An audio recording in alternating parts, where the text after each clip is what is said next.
Hello friends, स्वागत है आपका मेरे इस चैनल पर। तो चलिए आज एक नया केक बनाते हैं। फ्रेंड्स, मुझे ना 1 kg के केक का एक ऑर्डर आया था, तो मैंने उसके लिए प्रीमिक्स लिया था 370 ग्राम प्रीमिक्स में मैंने 2 टेबलस्पून ऑयल डालकर और पानी से उसका अच्छे से बैटर बना के और उसको बेक कर लिया था मैंने कढ़ाई में।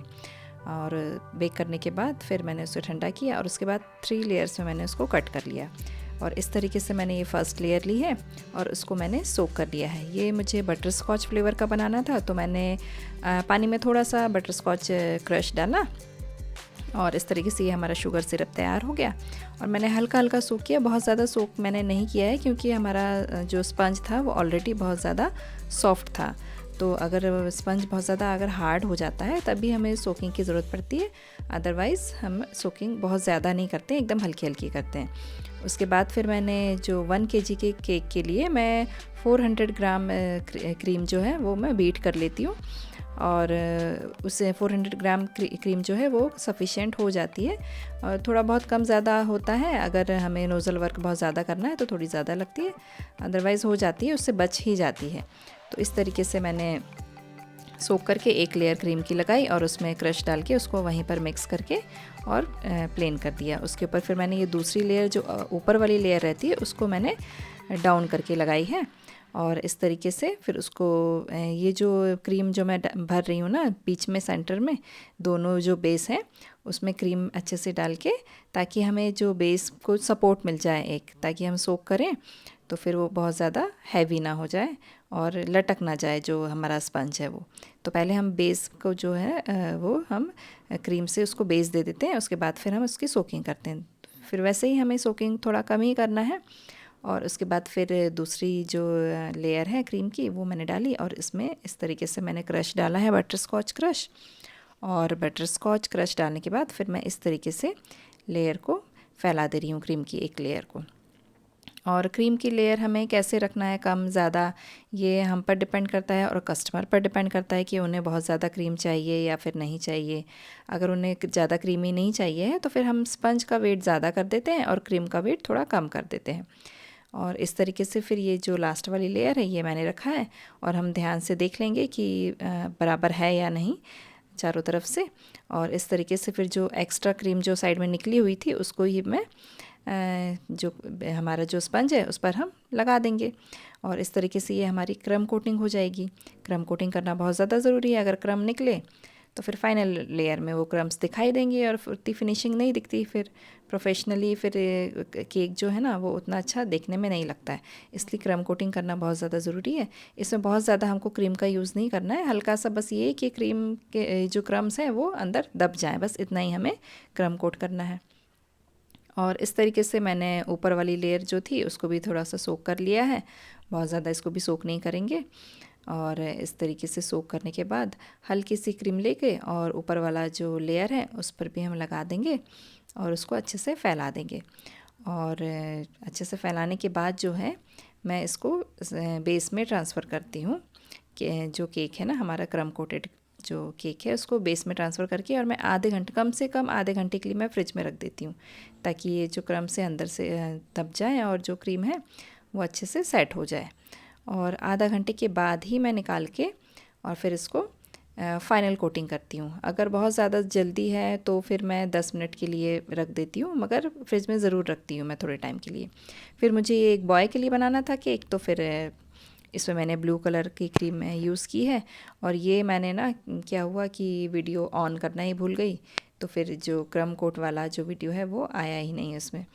तो इस तरीके से मैंने क्रीम लगा के और स्क्रैपर से अच्छे से प्लेन करके, शार्प एजेस अच्छे से आ गए हैं ये हमारे। और फिर मैंने एक साफ़ वाला कपड़ा लेके और जो साइड वाली जो क्रीम है उसको अच्छे से साफ़ कर दी है, क्योंकि बहुत ज़्यादा हमें अनटाइडी वर्क नहीं चाहिए, थोड़ा सा हमें क्लीन वर्क ही चाहिए जैसे बेकरी वगैरह में मिलता है। उसके बाद मैंने एक दूसरे कलर की क्रीम लेके उसमें थोड़ा सा डिज़ाइन बनाया था, मगर वो मुझे पसंद नहीं आई। तो फिर मैंने क्या किया कि उसको हटाती तो भी उसका कलर तो रह ही जाता, तो फिर मैंने स्क्रैपर से उसको प्लेन कर दिया। और नीचे की जो एक्स्ट्रा क्रीम थी उसको भी अलग से मैंने पैलेट नाइफ से हटा दिया और अच्छे से कपड़े से वो जो एक्स्ट्रा जो क्रीम है नीचे वो मैंने साफ़ कर दी है, ये देखिए इस तरीके से। और फिर इसके बाद फिर मैंने क्या किया है, वाइट क्रीम ली है थोड़ी सी, वाइट क्रीम को मैंने स्टार नोज़ल लिया है, वाइट क्रीम डाल के, और उसको मैंने बॉर्डर बनाया है। मगर उसके पहले ये मेरे पास जो केक कटिंग वाला जो नाइफ़ आता है ना, उसी से ऐसे ऊपर की साइड में स्ट्रोक्स दिए हैं ताकि एक ग्रास जैसा इफ़ेक्ट आ जाए इसमें। और ये बनने के बाद ना बहुत ज़्यादा सुंदर दिख रहा था। और इस तरीके से आप भी कर सकते हैं इफ़ेक्ट, तो ऐसे करने पर बहुत ज़्यादा सुंदर दिखाई देता है हमारा केक। इस तरीके का इफ़ेक्ट जो है ना मैंने पूरे केक में दे दिया है बॉर्डर में। और फिर वही है, मैंने जो बताया था स्टार नोज़ल लेकर उसको मैंने फिर केक की बॉर्डर दी है। केक की बॉर्डर देने से क्या होता है ना कि जो फिनिशिंग वाला जो वर्क अगर नहीं रहा आपका, थोड़ा सा गड़बड़ हो गया ना, तो वो छुप जाता है नीचे से। और क्रीम एकदम बहुत ज़्यादा साफ़ भी नहीं हो पाती है कपड़े से एकदम किनारे से, तो वो जो वर्क है वो हमारा छुप जाता है, वो दिखाई नहीं देता है, और केक एकदम फिनिशिंग वाला वर्क दिखाई देता है। तो इस तरीके से मैंने नीचे बॉर्डर भी कर दी है। आप चाहें तो दूसरे कलर का भी यूज़ कर सकते हैं। केक की डिज़ाइन पूरे आप अपने ऊपर होती है कि हमें कैसे बनाना है या फिर कस्टमर को कैसा चाहिए है, उस हिसाब से हम केक की डिज़ाइन बना सकते हैं। और वैसे ही एक और मैंने बॉर्डर जो है वो ऊपर बना ली थी। ये केक मुझे बहुत ज़्यादा इसमें क्रीम वाला वर्क नहीं करना था ऊपर, तो मैंने सिंपली इसको रखा है, क्योंकि मुझे इसमें स्टिकर लगाने के लिए बोला था उन्होंने कि कार्टून वाले कुछ स्टिकर्स लगाने हैं। तो फिर हमें इसमें बहुत ज़्यादा क्रीम वाला वर्क करने की ज़रूरत नहीं है, और बहुत ज़्यादा क्रीमी क्रीमी केक अच्छा भी नहीं लगता है। तो और फिर ये थोड़ी सी जो क्रीम बची थी वाइट वाली, उसके मैंने उसी जो नोज़ल से जो हमने बॉर्डर बनाई है, उसी नोज़ल से मैंने छोटे छोटे फ्लावर्स जैसे बना दिए हैं। और फिर ये जो ब्राउन वाली जो क्रीम थी उसके भी छोटे छोटे से फ्लावर बना दिए हैं। और ये इस जगह पर जो मैंने फ्लावर्स बनाए हैं, यहाँ पर वो जो स्टिकर्स मैं वहाँ पर लगा दूँगी। वैसे मैं स्टिकर लगाऊँगी नहीं, स्टिकर मैं भिजवा दूँगी साथ में, क्योंकि लगाने में फिर केक डिलीवर करने के टाइम में फिर मुश्किल हो जाएगी, बॉक्स हमारा पैक नहीं हो पाएगा।